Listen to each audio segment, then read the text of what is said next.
오늘의 양식 에베소서 6장 18절에서 20절의 말씀을 봉독하겠습니다. 모든 기도와 간구로 성령 안에서 항상 기도하되 모든 성도를 위해 모든 인내와 간구로 그 일에 깨어있고 또 나를 위하여는 내게 말하는 것을 허락하사 내가 담대히 입을 열어 복음의 신비를 알리도록 구하라.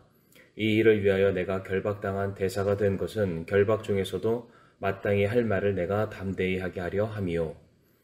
오늘은 기도와 간구라는 제목으로 함께 말씀을 나누겠습니다.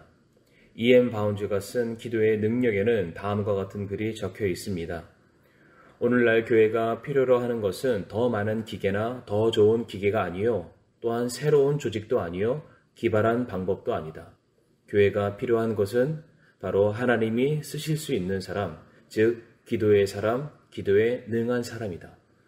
성도님들께서는 이 글에 대해서 동의를 하십니까? 정말로 지금은 그 어느 때보다 기도가 필요한 시기인 것 같습니다. 오늘 본문에서 에베소 교회를 향해 사도 바울은 마지막 권면의 내용을 한마디로 무엇으로 가르치고 있습니까? 바로 기도하라입니다. 성도님들, 기도란 단어의 원뜻을 살펴보게 되면 어떠한 대상을 향하여서 부르짖다라는 뜻을 가지고 있습니다.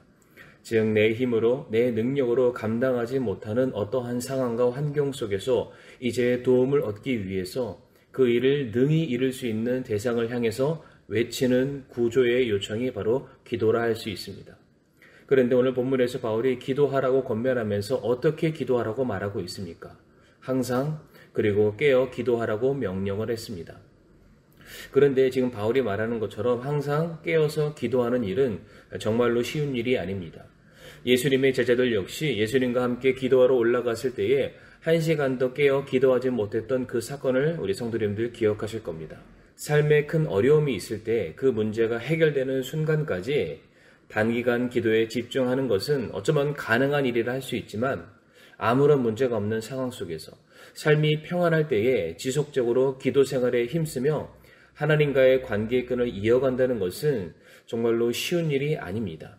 그런데 오늘 우리가 기억해야 될 것은 오늘 본문의 말씀이 마귀 사탄의 영적 공격에 대항하기 위해 전신갑주를 입어야 한다는 그 말씀 바로 뒤에 따라오는 말씀이라는 겁니다.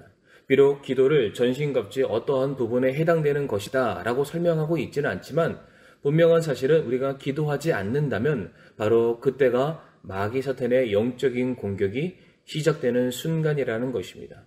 그런 점에서 우리는 더욱더 뜨겁고 간절히 눈물로 기도하는 것이 그 어느 때보다 필요하며 이것은 잠깐 한때 할 것이 아니라 지속적으로 항상 해야 된다는 사실입니다.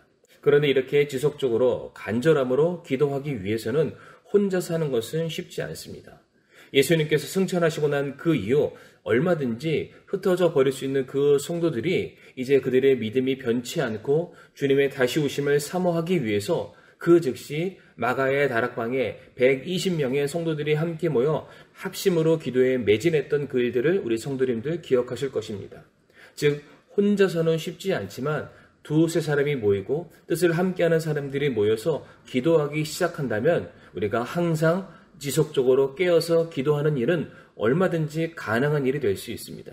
특별히 같은 믿음을 가지고 있는 성도들의 공동체인 가정이나 교회 안에서 시작이 되는 지속적인 기도의 모임에 우리가 참여할 수만 있기만 한다면 기도에 대한 끈은 지속적으로 이어나갈 수 있으며 더불어 그 기도의 뜨거운 열기는 더해지게 될 것입니다.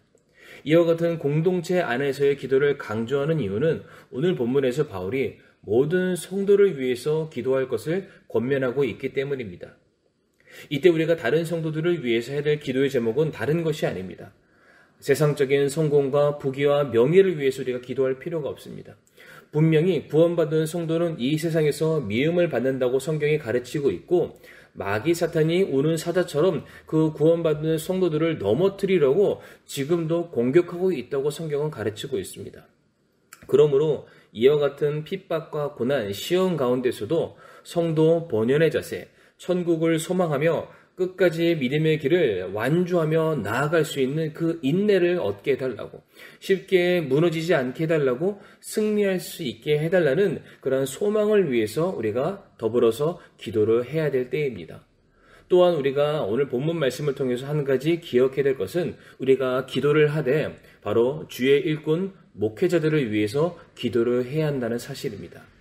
읽지는 않겠지만 19절과 20절 말씀 보게 되면은 바울은 자신이 복음을 전하는 그 사명을 다하기 위해서 하나님의 부르심도 중요하고 자신의 능력이나 열정도 중요하지만 성도들의 지속적인 중보의 기도가 없이는 불가능하다는 사실을 절감했던 것입니다. 그래서 성도들로 하여금 나를 위해서 조금 기도를 해달라라는 그런 부탁의 말을 남기고 있습니다. 저도 오늘 본문의 말씀에 근거하여서 우리 성도님들께 동일한 부탁을 드리고 싶습니다. 우리 교회 목회자들을 위해서 기도해 주시길 바랍니다. 복음의 진리를 분명하게 전할 수 있도록 기도해 주시길 바랍니다. 갈수록 세상은 교회를 핍박하고 억누르고 있으며 온갖 다양한 정책과 사회적인 분위기가 지금 반기독교적인 양상으로 치닫고 있습니다. 어쩌면 이제 강단에서 하나님의 말씀을 전하는 것 자체가 제한을 받게 될 것이고 또한 그것이 금지가 되는 그런 날이 오지 않을까 염려가 되는 그러한 현 시점 가운데 우리가 서 있습니다. 그러므로 그와 같은 상황이 오지 않도록 설령 그와 같은 어려움이 발생한다 할지라도 마땅히 교회가 주의 일꾼이 전해야 될 하나님의 말씀을 전파하고 가르칠 수 있게 해달라고 하나님의 영광이 이 세상의 마지막 보루인 교회를 통해서 계속해서 전파될 수 있게 해달라고 기도해 주시기를 부탁을 드립니다.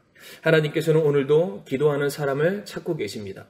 분명 하나님의 이름으로 나아가는 모든 자들의 하나님께서는 그 간구에 응답하실 것을 하나님의 하나님 되심을 보여주실 것을 우리 성도님들 믿으시길 바랍니다.